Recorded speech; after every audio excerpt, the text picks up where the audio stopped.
Did you ever think you would work for the CIA? No. That was not my intention. I grew up in Wichita, Kansas. I went to Europe to be at my best friend's wedding. They went on a honeymoon to Italy, and I was there. And I decided I didn't want to go home. I didn't want to go back to Wichita. Wow, okay. I was in Germany, and it was green and beautiful, and so I found a job working for a bank, Chase Manhattan Bank in Germany.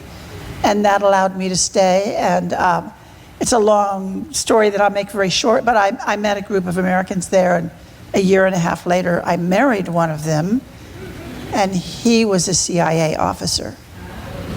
And that was my route into the CIA. I didn't plan it.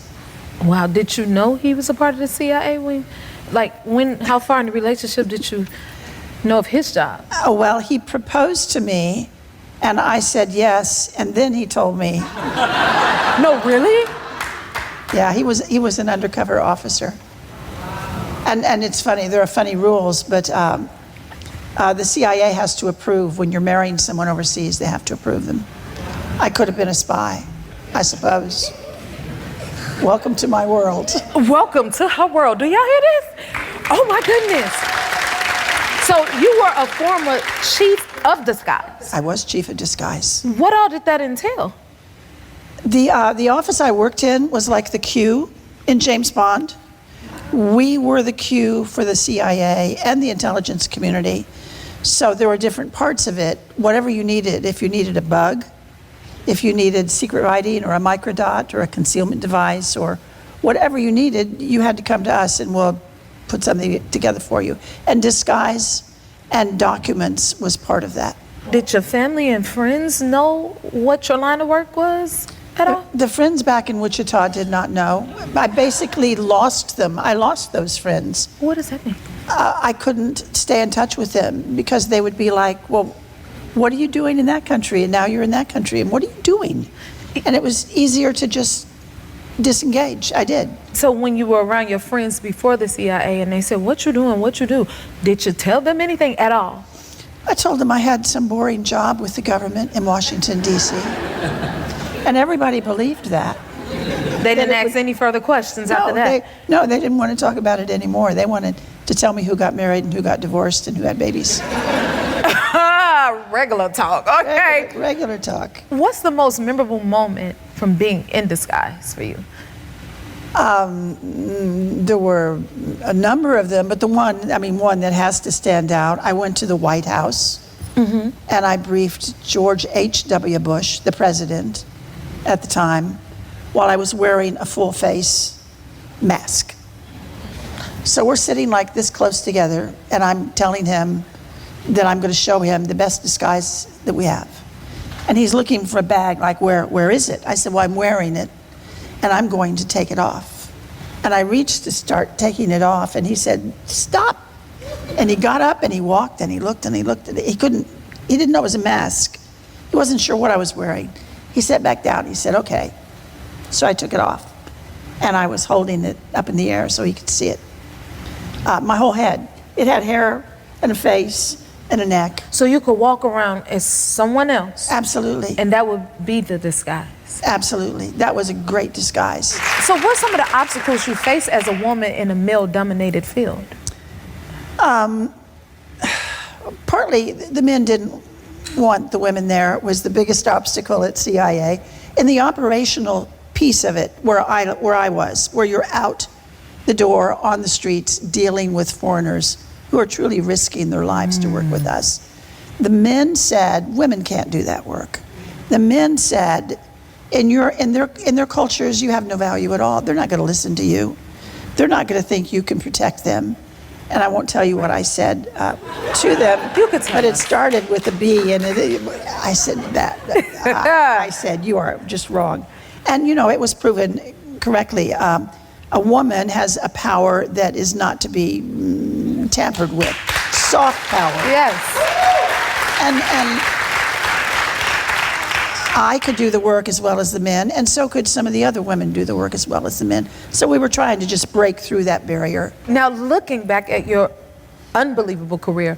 What was the most rewarding thing about it for you? My husband, Tony Mendez, they made a movie about him, Argo. Tony always talked about every once in a while, maybe once in every 10 years, you got to touch the wire working at the CIA.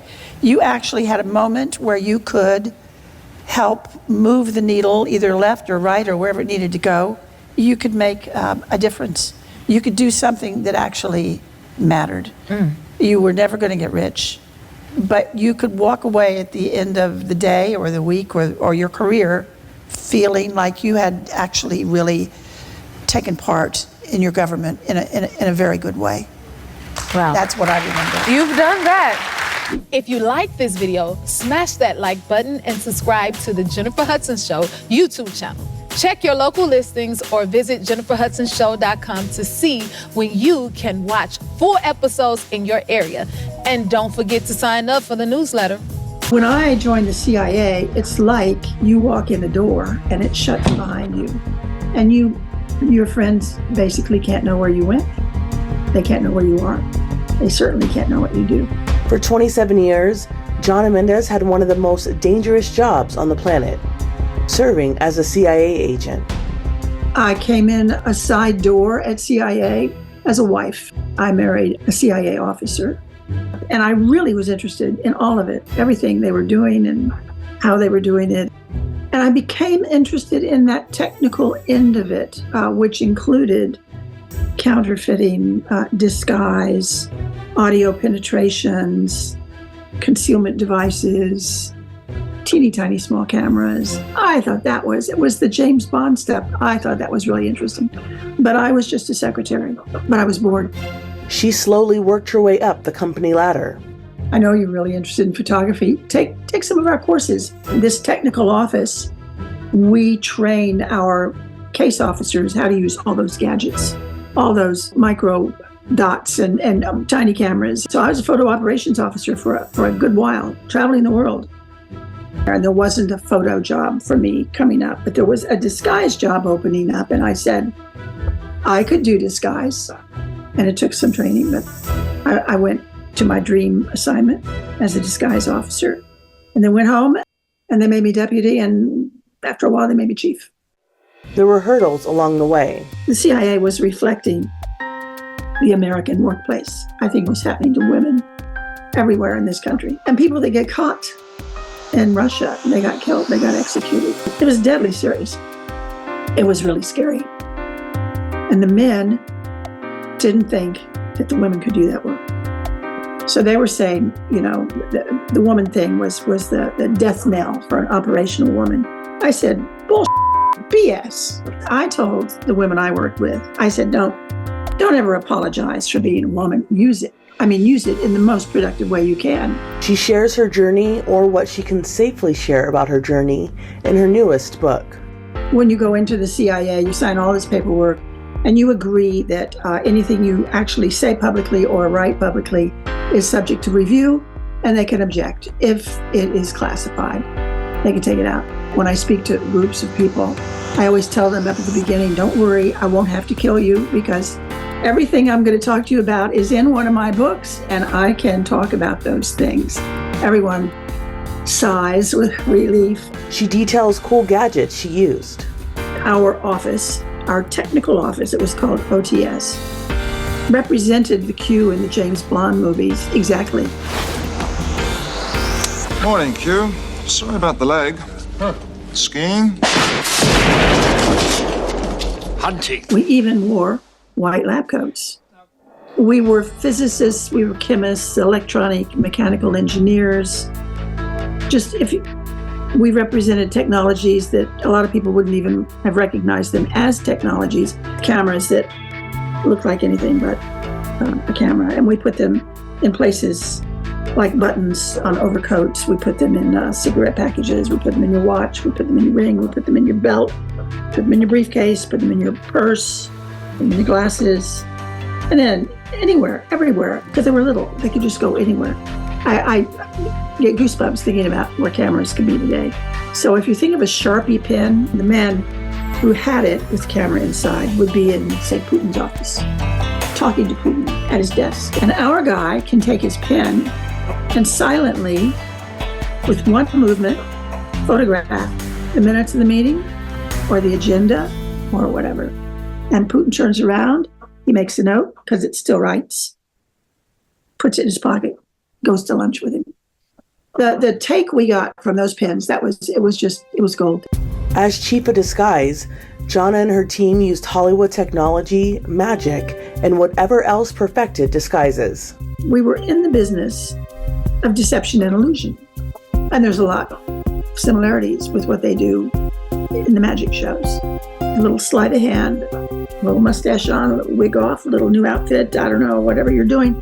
We're trying to fool people. John Chambers, who was an Oscar-winning makeup artist, he did the Planet of the Apes stuff. Take your stinking paws off me, you damn dirty ape! Through him, we learned a lot of the tricks that Hollywood uses in changing the way people look. Hollywood never made masks like we ended up making. As a matter of fact, they were blown away when they saw what we could do. So in theory, I could have on a mask this whole interview, and you would not know it. She even used her skills to deceive a former president. I showed my office director. He showed the director of the CIA. He said, we're going to the White House. So we went down to the Oval Office and we briefed President George H.W. Bush. I was wearing that mask. So when I took off my face, it startled them. I had the mask off and I was holding it up so the president could see it. How light it was, how beautiful it was. We had to know, does Hollywood get it right when they portray espionage? The Bond movies were always wildly entertaining and frustrating because the misogyny was there. They kept that part.